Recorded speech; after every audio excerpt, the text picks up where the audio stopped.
What's going on, guys? This is Shustybang and Fake Thriller, and welcome to another episode of our Battlefield 3 weapon reviews. Today, we're looking at the KH2002. This gun is available for the Assault class only, is unlocked after earning 17,000 points in co-op mode. A little bit of weapon info on the KH2002. The nation of origin is Iran. The magazine capacity is 30 plus 1 in the chamber. The fire rate is 800 rounds per minute. The fire type is 3-round burst by default, but you can switch it to semi-automatic as well. The reload time is 2.9 seconds with a bullet chambered, or 3.65 seconds when completely empty. The KH2002 does 25 hit points of damage per bullet at 8 meters, and trails down to a minimum of 18.4 hit points of damage per bullet at a maximum of 50 meters. Normally, I'm not a big fan of burst-only weapons, but the KH2002 is the exception. This seems to be one of the least used guns, but it's one of the best in the game. I found this gun to be very versatile, whether I wanted to shut down the front line or just hang out in back and suppress the enemy to make it easier for my teammates to move forward.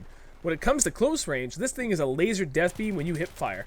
Add on the laser sight, and you will be amazed at how much range you get while hip firing and still maintain extremely impressive accuracy.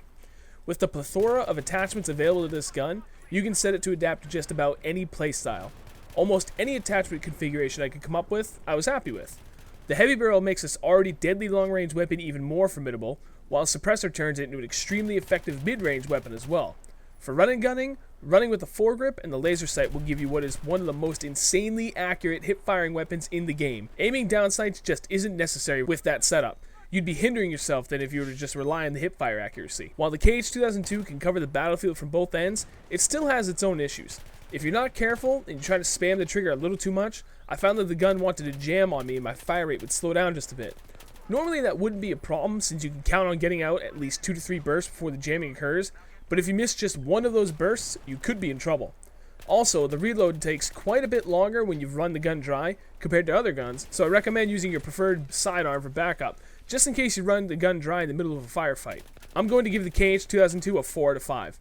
I like the gun, but its uncharacteristically high reload times really hamper this weapon unless you're going to sit far enough removed from the action that you're in relative safety to allow for a near 4-second reload time.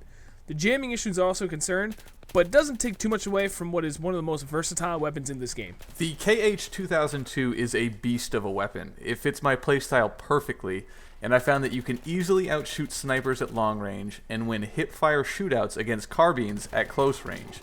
It's simply all about how you approach the use of the weapon.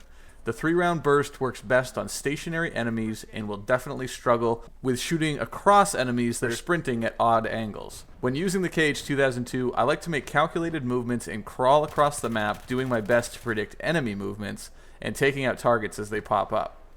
The gun is perfect for defensive roles in Rush and Conquest and loses a bit of its luster in TDM. You'll tend to struggle with the KH2002 if you can't control your trigger finger. It's all about pulling the trigger at the right time. It's easy to lose close quarters fights due to repeated overcompensation of your aim, but in my experience, when you're in close with the enemy with the KH2002, try your luck at hip firing. The gun is an absolute death machine inside of 15 meters when hip firing. The biggest thing you need to be careful of is the reload time. The KH2002 sports one of the highest reload times in the Assault class, second only to the FAMAS. A reload at the wrong time will often result in your death. I found myself unnecessarily reloading after only a couple bursts and dying because of it. When I use the KH2002, I use the Cobra sight because it helps define the vertical line the recoil will follow. I also use the foregrip. It really helps cut down on the horizontal recoil. And finally, I most often use the heavy barrel. Having the reduced bullet spread at range is key for burst weapons. I'm giving the KH2002 a 5 out of 5 stars. Alright guys, that's going to wrap up yet another Shustybang Battlefield 3 weapon review. We hope you guys enjoyed it. Overall, the KH2002 has earned 4.5 out of 5 stars. As always, we're interested to know what you guys think of this weapon, so do us a favor and leave us a comment in the section below. Also, if you're interested to see all the reviews we've done prior to this, check the description. There's a link that will take you to the complete playlist. Thanks for watching. Hey guys, check us out on Twitter at twitter.com/fakethriller and twitter.com/snoof603.